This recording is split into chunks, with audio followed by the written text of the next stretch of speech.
Welcome, brothers and sisters, to the 2018 Finishing Industries Forum, where I'm happy to report that we've achieved our goals of reducing the rate of death by suicide in our trades, increased our market share and contractor profitability in both the glazing and industrial painting trades through certifications, standards, taking advantage of new opportunities in Division 10 work, inspection, and in the water, wastewater, as well as the bridge painting markets. We've upgraded the skill set of our workforce in all trades, but especially the drywall finishing and wall covering installer trades. We've capitalized on our expertise in floor covering installation through an awareness and marketing campaign. And finally, we've achieved national recognition of our trade show standards. Our workforce is now more representative of the communities in which we live and work because we took action to recruit a more diverse workforce, embracing anyone that wants to do the work that we do, regardless of their race, their gender, their ethnic heritage, their sexual orientation, or any of those other traits that people use to divide us. Because the IUPAT and its contractor partners don't care about those things. We had the guts and the compassion and the leadership to stand up and say, if you want to do the work that we do, if you're willing to learn, if you can show up every day, if you can work hard, if you can treat your brothers and sisters with respect, if you want to be one of us, we welcome you. You remember just a year ago, we embarked on this journey together at FIF 2017 by creating our action plan. So let's look at how we did it. That's the opening that I'd like to give next year at FIF. I bet you thought I was just wrong in my years, right? If you'll join me as we work together over the next 3 days, we'll set ourselves up for success. And I know we can do it. It won't be easy. It's going to require work, but I know that we can do it together. So brothers and sisters, it's with great pleasure that on behalf of the co-chairs of the LMCI, the entire LMCI Board of Trustees, the FIF Planning Committee, that I welcome you to the 2017 Finishing Industries Forum, where we're going to spend the next 3 days focused on executing the plans and creating those plans that we'll execute going forward, so that we can celebrate together next year when we hear those words and realize that we've been successful in our efforts. We believe this success will come through collaboration, hard work, and being open to new ways to conduct business, embracing new ideas. I know I've said brothers and sisters a couple of times now, and some of you contractors in the audience are probably starting to squirm and say, there he goes talking that union talk. But I'm talking about you too, because we are all in this together, and we need to remember that. It's about labor and management together on the same team.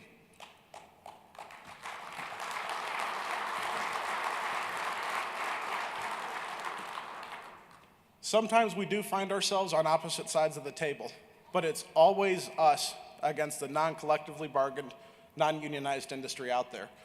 It's us versus them, but let's remember who the us is. We need to spend time focusing on those areas where we can find to work together for success, the things that we're united on. You know, a couple months ago, I was working with our attorney to renew some of our trademarks. One of them jumped out at me, and it just kind of struck me. FIF, where labor and management meet for success. Where labor and management meet for success.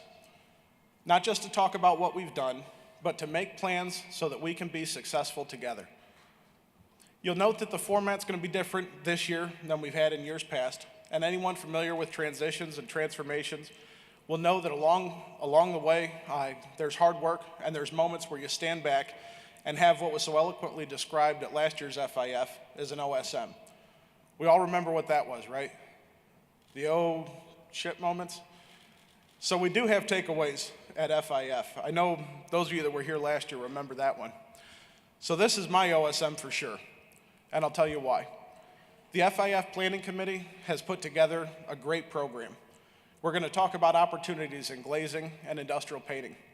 We're going to discuss recruitment of a 21st century workforce that's more diverse and more reflective of the communities in which we live and work. We're going to tackle the sometimes difficult to discuss mental health issues of death by suicide, substance abuse, and addiction. The committee did its work in selecting these topics and planning these topics. The trustees feel that this agenda is both timely and necessary.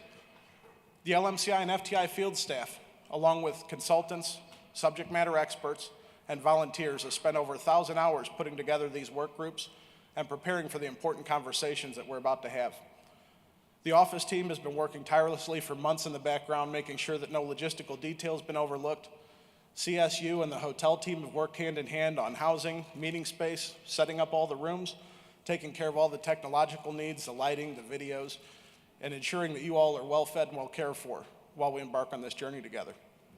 Everyone has done their job bringing us to this point, the OSM, where it's up to us to begin to do the work that's going to be required to help us achieve our collective goals. This is both an experiment and an example of how we can move together, and we're asking you to participate along with us. Along the way, there are going to be some moments where you'll be scratching your head and saying to yourself, or as many of you have demonstrated in the past, anyone that'll listen to you, why are we doing it like this? This isn't the FIF that I remember in years past. That's intentional. In a few minutes, after I get the hook, you're going to hear more about POI, or Pulse of the Industry. It's an initiative that we embarked on about 18 months ago, a listening campaign to hear the thoughts and ideas that you all had, all your colleagues, your coworkers, union members, and contractors, your subordinates, your bosses, to hear about the things that we learned. You'll hear about the things we learned and the plans that we made. You'll hear about the things that were implemented and ultimately the changes that we're making to accomplish those goals, the goals that you all helped us set. All this has culminated in a format change here at FIF. We learned what a powerful tool Pulse of the Industry style meetings and work groups can be. Not really a new idea, because we've had curriculum committees in the past, we've had craft committee meetings in the past. For years, our apprenticeship programs, all of our funds, operate via advisory committees and joint boards. We come together quite often, labor and management, to solve our problems. We're used to listening to each other and listening to these ideas, but the problem has not been in listening. The problem has always been in implementation and execution. We're all so busy that it's easy to come up with an idea and then sit back and tell other people, go do it, do the heavy lifting. Let's get it done. We saw some things accomplished through Pulse of the Industry, and we've achieved some success. But we think that it's only through your involvement that we can get those big things done, and we need to do it together. Last year, we gave this listening campaign a name. The outside world calls it collaborative leadership or participative management. The military calls it mission command leadership. We just happen to call it Pulse of the Industry. Our forum this year is focused on accomplishing some of those loftier goals of Pulse of the Industry, and it'll be in a work group-centric format. In the mornings over the next couple of days, we are going to do a little bit of reporting out, but the sessions are going to be more of a town hall style meeting. So, an example, I know that you all don't want to listen to me for an hour going through a laundry list of FTI and LMCI accomplishments over the last year. So tomorrow when we talk about the vision of FTI and LMCI, I'm going to give you a brief overview. I'll tell you about some of the really cool things that we're doing. And then we're going to leave it open for your questions and comments. And we'll have a discussion about our future. This format's exactly what many of you have asked for years. Less sage on the stage, more open forum, open dialogue. And that's exactly what we're going to do. We won't be bringing up scores of professionals to report out to you and tell you things that you can read on your own or watch in a TED Talk. We're not going to do it just to fill time. We're going to spend this time working, discussing, and collaborating. When we talk about alignment between the various departments of the IUPAT, the various funds, and our contractor partners, we're going to do short intros, and we're going to leave plenty of time for discussion together. It's going to be hard with almost 500 people in attendance, but rather than spend 45 minutes apiece reporting out, putting you all to sleep, we're going to talk about what you want to talk about for those 45 minutes, with us on the stage to answer all of your questions. To accomplish this, we're going to make better use of technology. If you want to respond to something that you hear on stage or you have a question, you can tweet it in. The hashtag, which I always remember was a pound sign or a number sign, it's hashtag or pound sign FIF 2017. We'll go over it again. You'll see it up on the screens. You'll see it on some of the banners around. But the point is, we want to hear from you. That's why we also set up a video booth out in the lobby. I don't know if you all saw it, but there will be a question of the day every day that you can respond to. But feel free to leave your own comments or your thoughts, sort of like a video diary. We'll use these these in clips, in promos, in advertising, some of our training videos perhaps. Just keep in mind that you're being recorded, and I will promise you that if you go in there and moon the camera, what happens in Vegas goes on YouTube almost immediately. It will probably even make the highlight reel that we'll play tomorrow morning. So we want to use this time together to get your thoughts and ideas so that, again, we can collaborate and find solutions to the problems that are in our industry, to take advantage of the opportunities and harness the collective brain power, the best minds of the industry that we have assembled here. To accomplish this, we're going to have to trust and respect each other, and we're all going to have to let our guards down just a little bit. We know that this will be tough. We know that we have challenges that we're facing. We recognize it, but that's why we need to do things differently.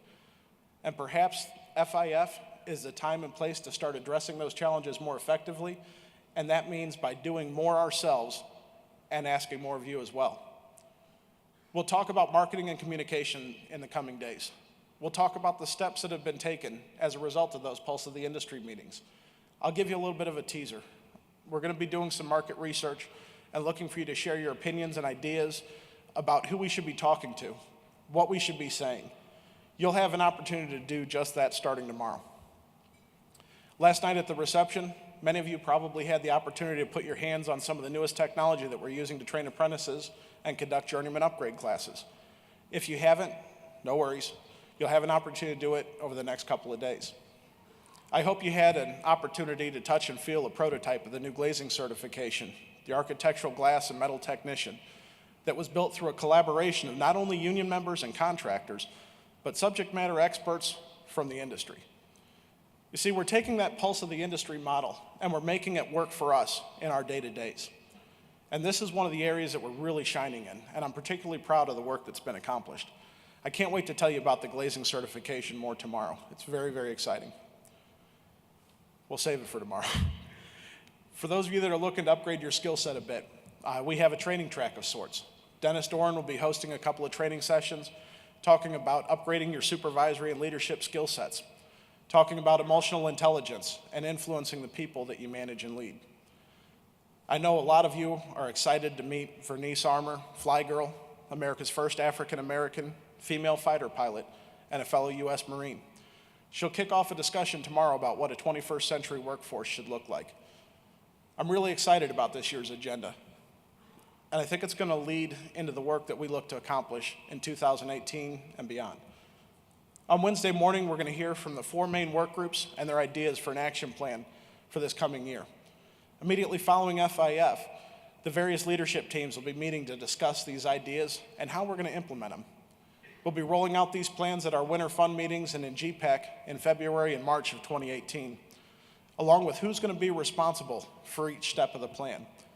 And that includes you all as well. Again, we're all in this together. Truly great leaders lead by example. They do the work. They don't just point and direct. The best leaders that I've served under have been the ones that have been willing to roll up their sleeves when necessary and work alongside their crew. But they do know how to take charge and delegate. They're respectful of others. They honor the chain of command. They earn the respect of their subordinates rather than demand it of them. And each person in this room is a leader, whether you know it or not. You see, some people lead from the front, pulling others along with them. Some people lead from behind, pushing others. And some people lead from the middle, pushing those ahead of them and pulling those from behind. And no matter what your job title is, no matter what it says on your job description, you're a leader, or you wouldn't be in this room. So we need to act like leaders. If we don't, if we fail to act like just and upright leaders, we can lead people in the wrong direction. So I like to tell stories. So if you'll indulge me for a few minutes, I'm going to give you a little bit of a presentation I shared at the Central Region Conference this past year. I recounted a story that was one of my favorites when I was a kid. My grandma told me that I used to read it to her when I was 2.5 years old, but I'll let you guys in on a secret. Don't tell Grandma. I couldn't read it. I just memorized what was happening in the story, and when she'd flip the pages, I'd tell her. Anyway, it's a story about a haberdasher with what my little girl would call a sweet stash. It was written in 1940 by afl-cio, which I know I'm mispronouncing. I apologize for anybody that speaks Russian or Ukrainian in the room. It's one of those oral traditions that goes back into the 1700s, and it's basically this dude's out selling caps or hats. He's got them all stacked up on his head, because why not, right? So he goes around town, he's trying to sell these hats, and when he's unsuccessful, he thinks, yeah, I know what I'm gonna do, I'm gonna take a nap by a tree. So we think that's, all of us in the room would love to have the time to take a nap by a tree in the afternoon, I'm sure. So he wakes up a couple hours later, and surprise, all his caps are gone. So he looks around, he's frustrated, can't find them. And he looks up and he realizes that he took a nap under a monkey tree. And surprisingly, there's no mention of any fecal tossing or monkeys wearing his hats or anything like that, but all the monkeys have his hats. So Esfer goes on to tell us that this hat peddler shakes his fist at the monkeys and he's yelling at them. And the monkeys shake their fist back at him. He stomps on the ground and the monkeys stomp on those branches that they're sitting on. He yells at the monkeys and they make monkey noises back at him. In a fit of mild rage, he pulls off his hat, throws it down on the ground, and all the monkeys respond by pulling off their hats and throwing them down on the ground as well. So I know you all are thinking the same thing that I did when I was a kid. Where'd the monkeys come from?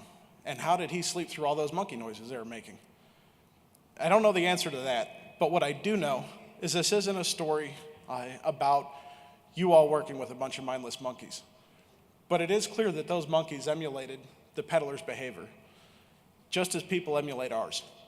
This is called behavior modeling or cognitive imitation, and it's a component of social learning theory and neuro-linguistic programming.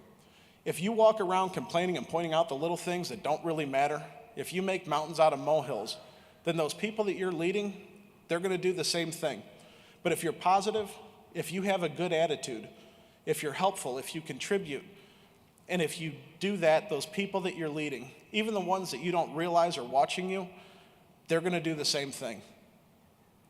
How many times in your life have you been in a meeting and you've waited for someone to say something or interject an idea, to take that first step, and then once they do, they set the tone for the rest of the entire meeting? How many times have you seen true collaboration derailed because somebody threw a monkey wrench or a grenade into the middle of the meeting? So as we go into the next couple of days, I'd like for you all to think about this story, and I'd like for you to model that behavior that you would like to see in others. If you spend your time complaining about the things not being right, or why can't we just do it like this, or is that guy really a you-know-what, that's what we're gonna see in others. I've been there, and I know that you all have been there as well. It's the same old stories, the same finger pointing, the same rhetoric. So where does that leave us? The point is, we're opening a door and inviting you all in to join us in a new generation of success. Together as leaders, today, the next 3 days, and then when we go back home. Let's all make an effort to be positive as we collaborate over the next 3 days. And when you get back to your normal day-to-days back at the office or back in the field, let's try to do it there as well. Because over time, you'll see that if you show others positive behaviors and what they look like, you'll find yourself in a much more positive environment, and they'll begin to behave in a positive manner as well. If you want to know how the world sees you, take a look at the 10 people that you spend the most amount of time with.